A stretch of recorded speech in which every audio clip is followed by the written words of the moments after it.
Howdy, Immortalium here, and today I'm going to be reviewing Bomba from Osamu Tezuka. Now, with regards to my prior knowledge of Bomba, prior to reading this of course, I didn't know too much about the story, but I had heard that this was written in a dark time in Osamu Tezuka's life. This was written in 1970, and that was about the time that a lot of things weren't going right for Osamu Tezuka.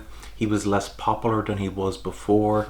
He was in some financial trouble, particularly with his company Mushi Production, which would only within a couple of years from this being printed go under. And what I'd heard was that a lot of the works he made around this time, for instance Bomba, reflected that kind of dark era in his life. And of course, as usual, the question I have is Bomba any good? And that's what I'm going to be discussing today. So let's get started. So what is the story of Bomba? Bomba follows a boy called Tetsu. And Tetsu has a very kind of negative outlook on life. The one thing that he considers to be positive is his teacher, who it's clear that he has a massive infatuation for. But there are several issues that crop up beyond, the immediately obvious one. And he ends up relying on this spiritual entity. It's a spirit who takes the form of a horse, and Tetsu can basically manipulate this horse. He ends up using the horse in order to lash out at the world, and that's how the story begins. But certainly with regards to Tetsu's outlook on life, on the incarnation of this entity, there's a lot of ways that you can read into the negativity that Osamu Tezuka had at the time. But with regards to the story itself, I do confess that I actually quite enjoyed this manga. As far as I can tell, I'm sure Tetsu is going to be a very divisive character. I'm sure some people are going to read this manga and maybe empathize with him, kind of like how I did.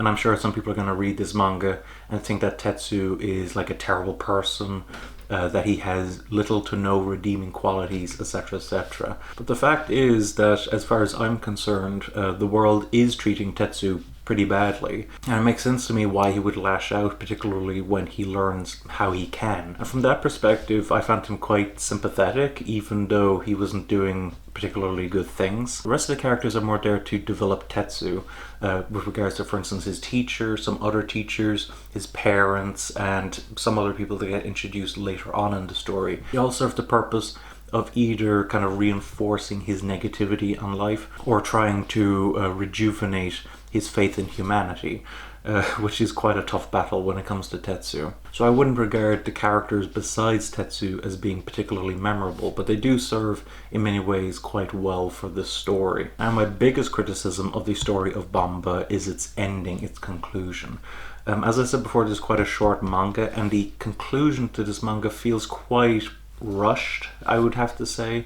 It feels like Osamu Tezuka was just trying to get the story done, to end it on a little bit more of a positive note, and I thought there were several ways that he could have developed the ending better, made it more satisfying. But that doesn't take away from the fact that I ended up really enjoying this manga, and it's something that I wasn't quite sure about from what I'd heard about it, but I actually thought it was really good, and I found myself having a great time reading this. Now, with regards to the artwork, the artwork here is, as far as I'm concerned, an example of Tezuka on top form. This is when Osamu Tezuka started introducing more detail into his artwork, as well as some slightly more realistic character proportions. And I just think that the artwork in Bomba is great. Admittedly, not all of the character designs are great, but in terms of the level of detail, in terms of the style, for instance, two particular styles I think are really, really unique is Tetsu's eyes. Tetsu has such an unusual looking eyes, and I think that's meant to show how negative he has become. That his eyes are kind of like these swirls of darkness. It's very interesting and fascinating to me. And then the way that the horse entity itself is drawn is so stylish and frankly amazing that I just find those particularly appealing.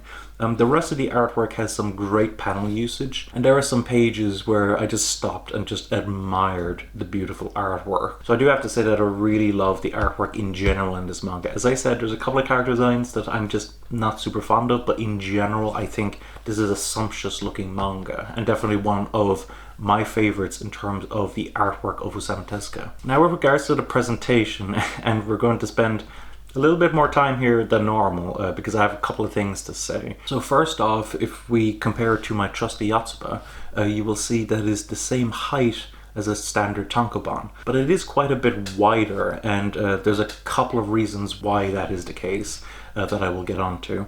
The paper quality itself is quite nice. It isn't anything particularly special, but it has a pretty nice texture to it as you're reading through, and there's a good contrast between the black and white artwork that really makes it stand out. So overall I was pretty happy with the actual paper quality. But, and this is something that is confusing to me, is I just can't understand it.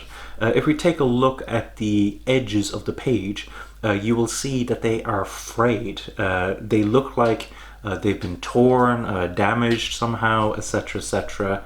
And when I first got this, I was thinking to myself, is something wrong with my copy? The only hint that something wasn't wrong, that this was an intentional choice, is that when I flicked through the manga, like, there was a gap between the actual artwork itself and the frayed edges, so none of the frayed edges interfered with the artwork itself, and that was the only hint I had that maybe it was intentional. But after going onto Twitter and asking people, it became very clear that this was just the way it was presented, and I just don't get it. I've tried thinking about it, and I just don't see the benefits in it. I see many downsides. Literally the only benefit that I can think of when it comes to these frayed pages is that maybe it's a talking point, maybe it's something that people might end up discussing, and maybe that could be some kind of promotion for the manga. I don't know, that's just my own personal thoughts on it. But the downsides of this are numerous and many. For instance, if I was just your standard customer and I got this manga, I might think to myself that this was damaged and send it back. Same thing if I saw it in a store, particularly a used bookstore. I would take a look at this and I would go, this is a really damaged edition, I don't want this. So I think from that perspective, it's bizarre. Also, the way I hold manga, I tend to kind of rest my thumb on the actual edges of the page. And of course, given that these are all frayed, it just wasn't anywhere near as comfortable as, you know, the standard manga. And what really boggles my mind is that at some point in this process, at some point when they were putting together this manga, they were kind of talking to themselves, how are we going to present this? Someone thought of the idea, what if we frayed the pages? And everyone else went, you know what, that's a good idea. And I just don't get it. So if you're aware of specifically why they chose to do this, maybe there's some kind of interview out there where they explained, oh, we frayed the pages because of blank, blank, and blank. Please let me know, because I would honestly really love to hear it. But these frayed edges just confuse me, and to be honest, I don't like them. So I can live with this. I can live with this copy of Bomba, but I don't want Kodansha to do this again in the future. So that's why I'm kind of dedicating some time to it, just so that people are aware of the fact that this is frayed, aware of the fact that I don't want them to do this again. So yeah.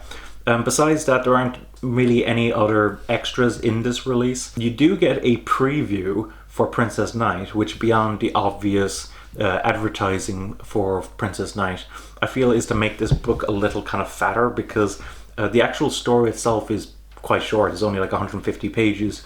So I feel like I just have this feeling that they put the Princess Knight preview in there just to make the book look a little thicker. And then of course there's some advertisements for other Tezuka manga at the back, but that, you know, again, I wouldn't really consider that to be an extra. This would have been a manga that I would really love to have seen an afterword from Osamu Tezuka, just because I know that he was in a dark place when he was making this manga, and I'd be curious to see, like, did he like it?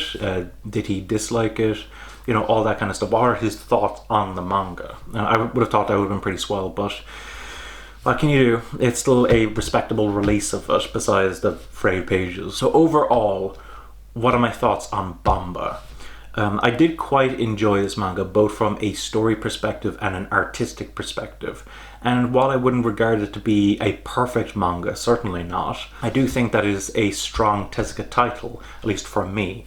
And I would definitely recommend it to Osamu Tezuka fans, as well as maybe for those who are into older manga and those who are looking for a little bit of a darker story to read, something that's particularly short as well. Of course, I end up hoping that Kodansha will never do these frayed pages again, but that's just my opinion. Maybe some people will actually like them, and of course I'll be hearing that in the comments below, of course. But besides that, I would love to hear your thoughts on Bomba. Have you read Bomba? Did you like Bomba? What are your thoughts on this presentation, in particular these frayed edges? And of course, if you have any other additional information about Bomba, about Osamu Tezuka, please leave them in the comments below. And of course, if you want to support the channel, I would encourage you to use my Amazon and Right Stuff affiliate links in the description below. When you purchase an anime manga through those affiliate links, not only supporting me, not only supporting the channel, but you're also supporting the anime manga industry. So I'd highly encourage you to purchase your anime manga through those affiliate links. Thanks for watching. Don't forget to comment, rate, subscribe, and bye-bye.